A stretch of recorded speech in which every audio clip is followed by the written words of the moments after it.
வணக்கம். ஜூலை மாத ராசி பலனை நம்ம ராசி லக்னம் உடைய காம்போவை டீட்டெயிலாக கொடுக்குறேன். கொஞ்சம் பொறுமையாக பாருங்கள். ஏன்னா நான் ரெண்டு ரெண்டு ராசியாக கம்பைன் பண்ணி அதோட ராசி லக்னமாக நான் கொடுத்துறேன். உங்களுக்கு கிளியராக புரியும். ரொம்ப எளிமையான விஷயத்தில் சொல்லிடுறேன். ஏன்னா இது மெயினாக உங்களுடைய ப்ரொஃபஷனல் லைஃப், உங்களுடைய கரியர் அண்ட் ப்ரொஃபஷனல் லைஃப், உங்களோட ஹெல்த், உங்களோட மைண்ட், உங்களோட ஹாப்பினஸ், உங்களோட ஃபேமிலி, இதை பேஸ் பண்ணி நான் ஒரு சின்ன அனலைஸ் பண்ணியிருக்கேன். அதை டீட்டெயிலாக கிளியராக சிம்பிளாக உங்களுக்கு புரிகிற மாதிரி சொல்கிறேன். பொறுமையாக பாருங்கள். பார்க்குறதுக்கு முன்னாடி உங்களுடைய ஹாரோஸ்கோப் சார்ட்டை கையில் வச்சுங்க. முதல்ல உங்கள் ராசி எடுத்துங்க, அதோடைய பலனை ஃபுல்லாக. ஏன்னா அதுலேருந்து தான் நான் இதை ஸ்டார்ட் பண்ணுறேன். அதோட அந்த லக்னத்தை கம்பைன் பண்ணுறேன். ஸோ லக்னம் என்னங்கிறது உங்கள் பர்த் சார்ட்டில் இருக்கும், உங்கள் ஜன ஜாதகமில் இருக்கும். ஹாரோஸ்கோப் இல்லாதவங்க www.lifehoroscope.in ஹாரோஸ்கோப் அப்ளை பண்ணி எடுத்துங்க. மேஷம் அண்ட் விருச்சிகம் நான் ரெண்டுத்தையும் கம்பைன் பண்ணிக்கிறேன். அதாவது மேஷ ராசியை நீங்கள் சேர்ந்துருக்கீங்க அப்படின்னா இந்த வீடியோ உங்களுக்கு பொருந்தும். விருச்சிக ராசியை சேர்ந்திருக்கீங்க அப்படின்னாலும் இந்த வீடியோ உங்களுக்கு பொருந்தும். ஏன்னா இந்த ரெண்டுத்துக்கும் உங்களுக்கு நல்லா தெரியும். மேஷ ராசி ஃபர்ஸ்ட் ராசி, விருச்சிக ராசி 8வது ராசி. நான் சொல்றது காலச்சக்கரத்துக்கு. இப்போ ஆஸ் பர் அந்த ஆஸ்ட்ராலஜி சைன்ல மேஷம் அண்ட் விருச்சிகத்துக்கு ஒரே ராசிநாதன். ரெண்டு ராசியும் ரூல் பண்றது செவ்வாய். இதெல்லாம் உங்களுக்கு டிஃபால்ட்டாக தெரியும். இப்போ நீங்க மேஷ ராசியை சேர்ந்திருந்தாலும் சரி, விருச்சிக ராசியை சேர்ந்திருந்தாலும் சரி, இந்த ரெண்டுத்துக்கும் ராசிநாதன் செவ்வாய். ஜூலை மாதத்தை பொறுத்த வரைக்கும் நான் ஆல்ரெடி இந்த ராசி பலனை கொடுத்துட்டேன். இப்போ நீங்கள் அதுலேருந்தே ஸ்டார்ட் பண்ணலாம். ராசி லக்னத்தோட பேசுகிறேன். ஜூலை மாதத்தை பொறுத்த வரைக்கும் நான் ஏற்கனவே சொல்லியிருக்கேன், செவ்வாய் கேதுவோட கன்ஜெக்ஷன் ஆயிருக்கு. ஒரே ஹவுஸில் மார்ஸ் அண்ட் கேத்து கன்ஜெக்ஷன் ஆயிருக்கு. செவ்வாயும் கேதுவும் கன்ஜெக்ஷன் ஆயிருக்கு. அது எங்கே இருக்குன்னா சிம்மம். அந்த சிம்மம்க்கு நம்ம எப்படி இதை புரிஞ்சுக்கிறோம்னா, மேஷத்தை பொறுத்த வரைக்கும் 7.5 சனி ஒரு பக்கம், சனி 12th ஹவுஸில். அப்போ சனி 12ல் உட்காந்துட்டு ஏதோ ஒரு விஷயத்தை கொஞ்சம் அப்படியே உங்களுக்கு தடங்கள் மாதிரி தெரியுது. ஒரு ஒரு ஒரு மைண்டை அப்படியே லைட்டாக டிஸ்டர்பன்ஸை கொடுக்குது. நாம் என்ன புரிஞ்சுக்க போகிறோம், இப்போ சனி தான் இப்படி பண்ணுதுன்னு சொன்னோம்னா, உங்கள் ராசிநாதன்னா உங்கள் மனசு, உங்கள் புத்தி. ஏன்னா நீங்கள் மேஷ லக்னமாக இருந்தாலும் அது உங்கள் ஆத்மகாரகனாக வராரு. அதாவது உங்களுடைய புத்தி, உங்களுடைய தலை. விருச்சிக லக்னமாக இருந்தாலும் உங்களுடைய புத்தி, உங்களுடைய தலை. மேஷ ராசி உங்களோட மனசு, விருச்சிக ராசி உங்களுடைய மனசு. ஸோ இது சம்பந்தப்பட்ட அந்த பர்டிகுலர் பிளானட் யார், அந்த பர்டிகுலர் கிரகம் யாருன்னா செவ்வாய். அதான் மார்ஸ், குஜா. இந்த மார்ஸ் கேதுவோட கன்ஜெக்ஷன் ஜூலையில் ஆல்மோஸ்ட் 28 தேதி வரைக்கும் அந்த கேதுவோட தான் கன்ஜெக்ஷன். அப்போ நம்ம மனசு எப்படி இருக்கும்? மேஷ ராசியை சேர்ந்த உங்களுடைய மனசு எப்படி இருக்கும்? விருச்சிக ராசியை சேர்ந்த உங்கள் மனசு எப்படி இருக்கும்? ஏதோ ஒரு இனம் புரியாத ஒரு குழப்பம். தப்பாக முடிவு எடுத்துருவோமா, சரியாக யோசிப்போமா, வேலையில் நம்ம மாற்றம் பண்ணிடலாமா, விட்டுடலாமா, புதுசாக ட்ரை பண்ணலாமா, அந்த ஒரு குழப்பம், அந்த குழப்பமான ஒரு மனநிலை. அப்போது அந்த மாதிரி ஒரு குழப்பமான ஒரு மனநிலையை, ஒரு குழப்பமான ஒரு சூழ்நிலையை, ஒரு குழப்பமான ஒரு புத்தி நிலையை கொடுக்கறது தான் இந்த ஜூலை மாதத்தில் வரக்கூடிய இந்த மேஷம் அண்டு விருச்சிகத்துக்குண்டான ஒரு பலனாக இருக்குது. இது முதல்ல வரக்கூடிய ஒரு பாயிண்ட்.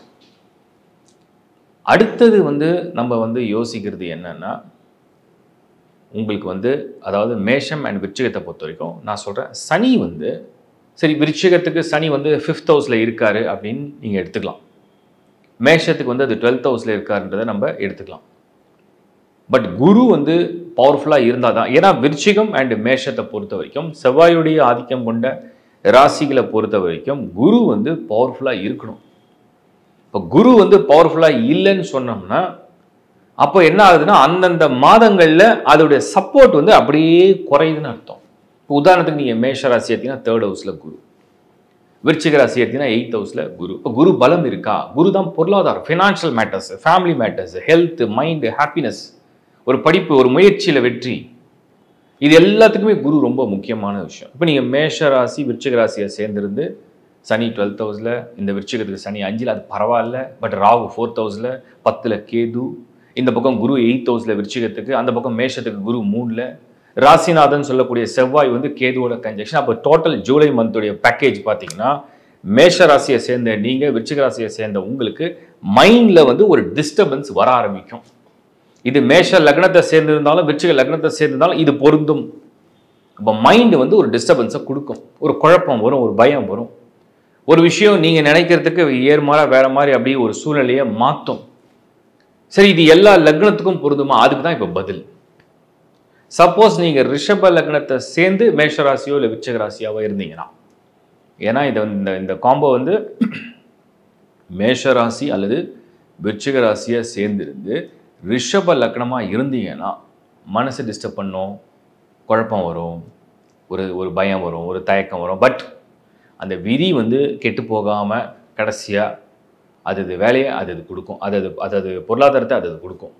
ஏன்னா ரிஷப லக்னத்துக்கு ஜூலை மாதத்தை பொறுத்த வரைக்கும் டிரான்சிஷன்ஸ் வந்து மேக்ஸிமம் ஃபேவரபுளாக இருக்குது.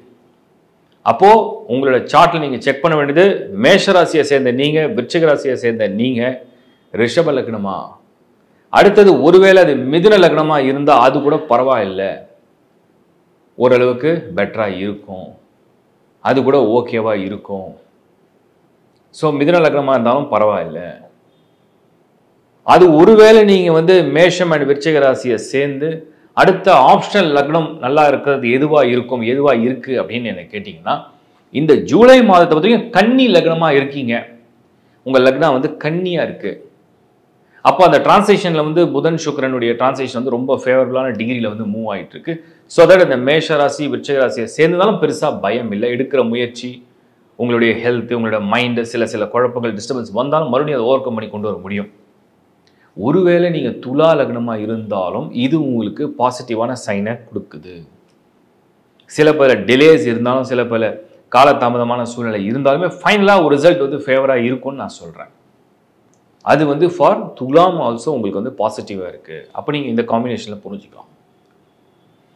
சப்போஸ் இன்னொரு ஏதாவது ஒரு லக்னம் வந்து ரொம்ப பாசிட்டிவாக இருக்கா, மேஷ ராசியை சேர்ந்துருக்கும், விருச்சிக ராசியை சேர்ந்துருக்கும், கொஞ்சம் ஒரு மாதிரி போராடுறோம் அப்படின்னு நினச்சிங்கன்னா ஃபைனல் ஆப்ஷன் வந்து மகர லக்னம். மகர லக்னத்தை பொறுத்த வரைக்கும் உங்களுக்கு இதே ஜூலை மாதத்தில் நீங்கள் மேஷ ராசியோ விருச்சிக ராசியோ சேர்ந்துருந்து மகர லக்னமாக இருந்தீங்கன்னா கண்டிப்பாக அதோடைய ரிசல்ட்டும் அதோடைய ஒரு பாசிட்டிவான விஷயமும் உங்களுக்கு ரொம்ப ஃபேவராக இருக்குன்றதை நான் வந்து இன்னும் கிளியராக உங்களுக்கு சொல்கிறேன். அப்போது நான் வந்து சொன்ன மாதிரி ரிஷப லக்னம், கன்னி லக்னம், துலாம் லக்னம் அண்ட் மகரம், இந்த 4 லக்னத்தை சேர்ந்திருந்து நீங்கள் மேஷ ராசியாவோ இல்லை விருச்சிக ராசியாவோ இருந்தீங்கன்னா ஜூலை மாதத்தில் நடக்கக்கூடிய சோதனையான காலகட்டத்திலேருந்து நீங்கள் என் ரிசல்ட்டை வந்து உங்கள் ஜாபில், உங்கள் ப்ரொஃபஷனில், உங்கள் மைண்டில், உங்கள் ஹாப்பினஸில், உங்கள் ஹெல்த்தில், உங்கள் ஃபேமிலி மேட்டர்ஸில், உங்களோட முயற்சியில் ஓரளவுக்கு ரிசல்ட்ஸ் வந்து பெட்டராக மாறும். சப்ஜெக்ட் டு தசாபுத்தி பலன்கள் நல்லா இருக்கா, உங்களுக்கு நல்ல யோக தசை நடக்குதா, அந்த லக்னத்துக்கு ஃபேவரான தசை நடக்குதா, அதுபடி உங்களுடைய ஒரு பலன்களை வந்து கொண்டு போகுதா. ஸோ அந்த லக்னத்தின் அடிப்படையில் அந்த யோகமான திசையில் அதில் நல்ல புக்தியாகவும் உங்கள் பர்த் சார்ட்டில் அதுக்குண்டான சரியான பொசிஷனில் அந்த பிளானட் இருந்ததுன்னா, இப்போ உதாரணத்துக்கு சனி தசையாக கூட இருக்கலாம், உதாரணத்துக்கு புதன் தசையாக கூட இருக்கலாம், அது சுக்கிர தசையாக கூட இருக்கலாம், அது குரு தசையாக இருக்கலாம், ராகுவாக இருக்கலாம், கேதுவாக கூட இருக்கலாம். பட் அது சரியான பொசிஷனில் இருந்து அது யோகமான டைமாக இருந்ததுன்னா இந்த லக்னத்தை சேர்ந்து மேஷம் ஆர் விருச்சிக ராசியை சேர்ந்துருந்தீங்கன்னா ரிசல்ட் பெட்டராக இருக்குன்றது என்னுடைய ஒரு கருத்து. அதே மாதிரி நீங்கள் கேட்கலாம், அப்போ மற்ற லக்னங்களாம் நாங்கள் மேஷராசி மேஷம், நாங்கள் விருச்சிக ராசி விருச்சிக்கலாம், கொஞ்சம் டஃப்பாக தான் இருக்குது. சரி, என்ன பண்ணலாம், ரெமெடி, வாட்ஸ் ரெமெடி, நிறைய பேர் கேட்ட ரெமெடி என்ன, வாட்ஸ் ரெமெடி, என்ன பண்ணலாம்? எனக்கு தெரிஞ்சு மேஷம் அவங்களுடைய ஒரு மைனஸ் ஆர் வீக்னஸ் ஆர் ஒரு விஷயத்தை பார்த்தோம்னா ஒரு கோபம், ஒரு உணர்ச்சிவசப்படுற குணம், ஒரு அவசர முடிவு, ஒரு விஷயத்தை வந்து மற்றவங்ககிட்ட ஆலோசிக்காமல் டக்குன்னு ஒரு குயிக் ரியாக்ஷன், இதை வந்து அவாய்ட் பண்ணலாம். விருச்சிகத்துக்கும் இது பொருந்தும். விருச்சிகம் இன்னொன்று ரொம்ப டீப்பாக எமோஷ்னலாக அப்ஸ் அண்ட் டவுன்ஸ், சில பேர்லாம் அழுவாங்க, சில பேர்லாம் கோபத்தை வெளிக்காட்டுற விதம் தெரியாமல் பண்ணுவாங்க. இதுதான் உங்களை ட்ரிகர் பண்ண போகுதுன்னு அர்த்தம். அடுத்தது நம்ம வந்து மற்ற லக்னங்கள்லாம் நீங்கள் கேட்பீங்க, அப்போ வந்து கடகம் எப்படிங்க, சிம்மம் எப்படி, மீனம் எப்படி, மீன லக்னம் எப்படி, கும்ப லக்னம் எப்படி, தனுசு எப்படி அப்படின்னு சொல்லிட்டு உங்களுக்கு ஒரு ஐடியா இருக்கும். மேஷம் லக்னத்துக்கு எப்படி, நான் வந்து அதை பற்றி நான் பெருசாக சொல்ல விரும்பலை. ஏன்னா நீங்கள் ஆல்ரெடி அந்த ராசிநாதன் சொல்லக்கூடிய மேஷம் அண்ட் விருச்சிகத்துக்கு ராசிநாதன் சொல்லக்கூடிய அந்த செவ்வாய் வந்து ஆல்ரெடி வந்து கேதுவோட கன்ஜெக்ஷன் ஆகி சரியான பர்ஃபார்மன்ஸ், அதாவது சரியான ரோலை ப்ளே பண்ணலை. இப்போ மறுபடியும் வந்து உங்களுடைய லக்னங்கள் வந்து மீனம் கும்பம் இது மாதிரி சார்ந்து வந்தால் அப்போ அது ஏகப்பட்ட தடைகளையும் ஏகப்பட்ட குழப்பத்தையும் தரும் அப்படிங்கிறது என்னுடைய ஒரு சின்ன கருத்து. அதுக்காக இது எல்லாருக்கும் அப்படியே பொருந்தாது. உங்களுடைய பர்த் சார்ட்டில் வந்து யோக தசை நடந்தாலும் உங்கள் பர்த் சார்ட்டில் எந்த விதமான நெகட்டிவான ஒரு ரிசல்ட்ஸ் கொடுக்குற மாதிரியான பிளானட்டரி பொசிஷன் இல்லை அப்படின்னாலும் இது மாறுபடும். அப்போ எதுக்கு இந்த வீடியோ நான் கொடுக்குறேன் அப்படின்னா, நிறைய பேருக்கு வந்து ஒரு குழப்பம் இருக்குது. இந்த ராசிக்கு நல்லது சொல்கிறாங்க, இந்த ராசியில் இப்படி நடக்கும்னு சொல்கிறாங்க, இப்படி இது பாசிட்டிவாக இருக்குது, இது அது தரப்போகுது, இது தரப்போகுது, ஆனால் ஏன் நடக்கலை அதை இன்னும் கொஞ்சம் பெட்டராக க்ளோஸாக உங்களோட ராசி அண்ட் லக்னா அண்ட் பர்த் சார்ட் தசா புத்தியை சூப்பர் இம்போஸ் பண்ணி புரிஞ்சிக்கிறதுக்காக தான் இன்னும் கிளாரிட்டியோட இந்த வீடியோ நான் கொடுக்குறேன். தேங்க்யூ. இப்போ நீங்கள் பார்த்தது ஒரு மாதத்துடைய ஒரு பொது பலனை அந்த ராசிகளோடு நான் வந்து ஒப்பிட்டு அதோட லக்னத்தையும் கடைசியாக நான் கம்பைன் பண்ணியிருக்கேன். இது ஒரு பொது பலன் தான். இந்த பொது பலன் அப்படிங்கிறத ஏன் நான் கொடுக்குறேன்னா, எல்லாருடைய ஒரு கேள்வி, எவ்ரி மந்த் நான் வந்து தினராசி பலன் கொடுக்கறது இல்லை. தினராசி பலன் கொடுக்க முடியாதுல, பெரிய வேலை அது. அது டீட்டெயிலாக ரிசர்ச் பண்ணி டீட்டெயிலாக பண்ணுறது, அது ப்ரிப்பரேஷன் நிறைய வேணும். பட் நான் வந்து இந்த பொது பலனை ஏன் ஒரு மந்த்லி கொடுக்கலாம், மந்த்லி நடக்கக்கூடிய டேட்ஸோடு அந்த டிரான்சிஷன் எப்படி இருக்குது. ஏன்னா நிறைய முறை அது வந்து உங்களுக்கு டிரான்சிட் நடந்ததுன்னா நான் மார்க் பண்ணுறேன், லைக் இந்த டேட்லேருந்து டேட் மார்க் டிரான்சிட் ஆகுது அப்படின்னு சொல்லிட்டு. பட் ஃபிக்ஸடாக ஆல்மோஸ்ட் ஒரு மந்த்துக்கும் சில கிரகங்கள்லாம் மூவ் ஆகிடுச்சுன்னா அப்படியே இருக்கும். ஆல்மோஸ்ட் 28 டேஸ் இல்லை 29 டேஸ் இருக்கும். அதை பேஸ் பண்ணி தான் நான் கொடுக்குறது. இதை வந்து நான் இந்த முறை என்ன பண்ணியிருக்கேன்னா, ரெண்டு ராசியாக கம்பைன் பண்ணிட்டேன். ஏன்னா கொஞ்சம் ஈஸியாக இருக்கும். ஏன்னா அதெல்லாம் ஒரு பேர் ராசின்னு சொல்கிறோம். பேர் ராசினா அந்த மந்த்துக்கு பர்டிகுலராக அந்த ராசிக்கெல்லாம் அழகாக பேராக அதுக்கு ரிசல்ட் அதே மாதிரி கொடுக்கும். அதோட ஃபைனலாக வந்து லக்னங்கள் என்னென்ன இருந்தால் நல்லா இருக்கும்ன்றதையும் கிளியராக கொடுத்துருக்கேன். இது எல்லாமே ஒரு பொது கருத்து தான். உங்களுடைய தனிப்பட்ட ஜாதகம்னு ஒன்று இருக்கும். அதில் நீங்கள் பிறக்கும் போது உங்களுக்கு வந்து அவுட் ஆஃப் 9 கோள்களில் சூரியன் ஆத்மகாரகன் எனர்ஜி எப்படி இருக்கும், ஹெல்த் எப்படி இருக்கும், சந்திரன் மனசு எப்படி இருக்கும், ஹாப்பினஸ் எப்படி இருக்கும், செவ்வாய் எனர்ஜி அதாவது உங்களுடைய வில் பவர், உங்களுடைய ஆக்ஷன், உங்களுடைய ஃபேம், உங்களுடைய பூமி யோகம், இதெல்லாம் எப்படி இருக்கும்ன்றது செவ்வாய் காமிக்கும். உங்களுடைய உறவுகள் எப்படி இருக்கும், உங்கள் வாழ்க்கையில் நீங்கள் ஒரு ரிலேஷன்ஷிப் எப்படி இருக்கும், இது செவ்வாய். அடுத்து புதன் புத்தி, அறிவு, திறமை, வன்மை, உங்களுடைய புகழ், உங்களுடைய வளர்ச்சி, உங்களுடைய ஸ்கில், உங்களுடைய டேலண்ட் எல்லாம் புதன் காமிக்கும். சுக்கிரன் உங்களுடைய அதிர்ஷ்டம், உங்களுடைய லவ் ரிலேஷன்ஷிப், உங்களோட ஃபிசிக்கல் என்ஜாய்மெண்ட், இதெல்லாம் அந்த சுக்கிரன் கொடுக்குது. வாகன வசதிகள். சனி உங்களுடைய ஆயுள் பலம், உங்களோட ஆரோக்கியம் சம்மந்தப்பட்டது. ராகு உங்களுடைய கிடைக்கக்கூடிய யோகம். கேது உங்களுக்கு கிடைக்கக்கூடிய ஞானம், பக்தி, கடவுள் நம்பிக்கை. இதெல்லாம் ஒரு டோட்டல் காம்பினேஷன். ஒவ்வொரு கிரகத்துக்கும் ஒரு சக்தி இருக்குது. குரு எல்லாத்த விட மெயினாக குரு சுப கிரகம். மனிதன் வந்து திருப்தியாக நான் வாழ்கிறேன், திருப்தி எனக்கு போதும், மனநிறைவாக இருக்கேன், ஒரு மனநிறைவாக இருக்கேன், எனக்கு கிடைச்சது, எனக்கு கிடைச்ச அம்மா அப்பா, எனக்கு கிடைச்ச சகோதரன், எனக்கு கிடைச்ச சகோதரி, எனக்கு கிடைத்த மனைவி, எனக்கு கிடைத்த பிள்ளைகள், எனக்கு கிடைத்த கணவன், எனக்கு கிடைத்த உறவுகள், எனக்கு கிடைத்த நண்பர்கள், எனக்கு கிடைத்த வேலை வாய்ப்பு, பணம், பொருள், எனக்கு கிடைத்த வாழ்க்கையின் அனுபவம், நான் திருப்தியாக இருக்கேன்னு சொல்கிறது தான் குரு பரிபூர்ணமாக கொடுப்பார். இதெல்லாம் எப்படி இருக்குது அப்படிங்கிறத தனித்தனியாக உங்கள் ஹாரோஸ்கோப்பில் ஒவ்வொரு பிளான்ட்டையும் நீங்கள் வந்து பூதக்கண்ணாடி வச்சு பார்க்கலாம். கன்ஜெக்ஷன் எப்படி இருக்குது, காம்பினேஷன் எப்படி இருக்குது, பொசிஷன் எப்படி இருக்குது, டிகிரி எப்படி இருக்குது, பலம் எப்படி இருக்குது, தசா புத்தி எப்படி வந்திருக்கு, யோகக்காரனாக வராரு, பாவியாக வராரா, மிதமாக இருக்காரா, இதெல்லாம் கம்பைன் பண்ணி பார்த்து புரிஞ்சுக்கிறது தான் அஸ்ட்ராலஜி. அஸ்ட்ராலஜி நம்புகிறோமோ நம்பலையோ அது நடக்கும். நம்ம நம்பினா அதை புரிஞ்சிக்க முடியும், நம்மளாம் புரிஞ்சிக்க முடியாது, அவ்வளோதான். பட் அது நடக்கும். நம்ம சரியாக அதை கணிச்சிட்டோம்னா சரியாக புரிஞ்சுக்கும். அது சரியாக கணிக்க முடியலனா சரியாக கணிக்க முடியாது. நிறைய பேர் கேட்டாங்க, இப்போ நிறைய இயற்கை கோளாறு நடக்குது, நிறைய ஆக்சிடென்ட் நடக்குது. அது கண்டிப்பாக நடக்கும். ஏன்னா அந்த மாதிரியான காம்பினேஷன் ஆல்ரெடி நான் சனி பேஜ்லையும் கொடுத்துருக்கேன், மார்ச் மாதம் வீடியோ எண்ட்லையும் கொடுத்துருக்கேன், இப்போவும் சொல்கிறேன். ஜூலை 28 வரையிலுமே இல்லை ஜூலை 30 வரைக்கும் கூட வச்சுங்க.